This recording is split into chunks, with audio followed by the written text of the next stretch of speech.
Hello everyone, বিডঙ্ক.com ওয়েবসাইটে তোমাদের সবাইকে স্বাগত জানাই। আমি সৌরভ দে, তোমাদের ম্যাথ টিউটর। এখানে যে প্রশ্নটি নিয়ে তোমাদের সঙ্গে আলোচনা করব, দেখো x by a plus y by b equal to 2 এই সমীকরণে এক্সের পরিবর্তে বলা হচ্ছে এই মানটা পুট করে আমাকে ওয়াই এর মান নির্ণয় করতে হবে। তো সমীকরণটা আমাদের কী ছিল, দেখো x by a plus y by b equal to 2। তাহলে আমরা এখানে এক্সের জায়গায় এই মানটা পুট করে দেবো। তো পুট করে দিই, কী আসে দেখি। by plus a square minus b square by a, এটা আমরা এক্সের জায়গায় মানটা পুট করে দিয়েছি এবং আমরা এখানে লিখছি y by b equal to 2। তো এরপরে আমরা কি পাবো, দেখো এই এ এবং এই এ অ্যাকচুয়ালি গুণ হয়ে যাবে। তার কারণ দেখো আমরা এরকম জানি, ধরো এরকম আছে এ বাই বি এবং নিচে সি আছে। এটা মানে কি, এটা মানে তার কিছুই নয় এ বাই বি ইন্টু 1/c।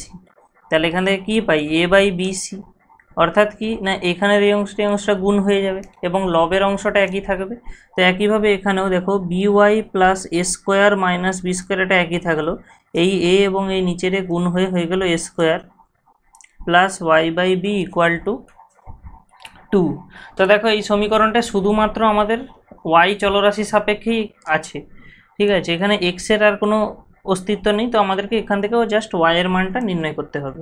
তো দেখো আমরা যদি লসাগু করে দিই, এখানে আছে এ স্কোয়ার এবং এখানে আছে বি, তাই লসাগু হয়ে যাবে এ স্কোয়ার বি। এখানে লবে যেটা আছে b y plus a square minus b square, এটা একই থাকলো এবং এর সঙ্গে এই বি গুণ হবে কারণ লসাগু হয়েছিল সেই কারণে। এবং ডান দিকে দেখো এই ওয়াইয়ের সঙ্গে এই প্লাস ওয়াইয়ের সঙ্গে এখানে এই এ স্কোয়ার গুণ হবে। তাহলে এখানে আমরা এটা পাচ্ছি। তো আমরা এবারে এই নিচের অংশটাকে ডান দিকে নিয়ে গিয়ে 2 এর সঙ্গে গুণ করে দিচ্ছি এবং বাম দিকে সিম্পলিফাই করে নিচ্ছি। তাহলে দেখো বির সঙ্গে এটা গুণ হয়ে গেলে আমরা পেয়ে যাবো b square y plus a square b minus b cube plus a square y equal to 2 a square b. তো এখান থেকে দেখো আমরা যদি ওয়াই কমন নিয়ে নিই তাহলে কি আসে, ওয়াই কমন দেখো এই দুটো রাশিতে ওয়াই আছে, তা ওয়াই কমন নিয়ে নিলে আমরা কি পাবো না B square plus a square, এবং এই দুটি রাশিকে আমরা কি করব ডান দিকে পাঠিয়ে দেবো। তাহলে আমাদের কি আসবে না 2 a square b minus a square b plus b cube, কারণ এখানে দেখো এটা প্লাস এ স্কোয়ার বি ছিল তাই ডান দিকে গিয়ে মাইনাস এ স্কোয়ার বি হচ্ছে, এবং এখানে মাইনাস বি কিউব ছিল এটা ডান দিকে গিয়ে প্লাস বি কিউব হচ্ছে।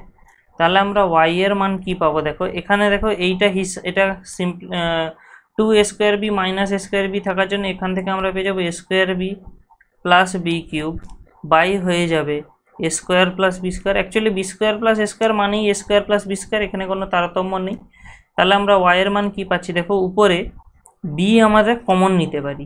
তাহলে বি কমন নিয়ে নিলে দেখো লবে পেয়ে যাবো a square plus b square, আবার আমাদের হরেও আছে এ স্কোয়ার প্লাস বি স্কোয়ার। তো এই দুটো অংশ কেটে গেল। তাহলে দেখো আমাদের কি রয়ে গেল না শুধু ওয়াই ইকুয়াল টু। তাহলে আমাদের ওইখানে যে মানটা দেওয়া ছিল এক্সের, সেটাকে আমরা যদি এই সমীকরণে পরিবর্তন করে ওয়াই এর মান নির্ণয় করি তাহলে আমরা পাবো ওয়াই ইকুয়াল টু বি। এটাই হবে এই কোশ্চেনের অ্যান্সার।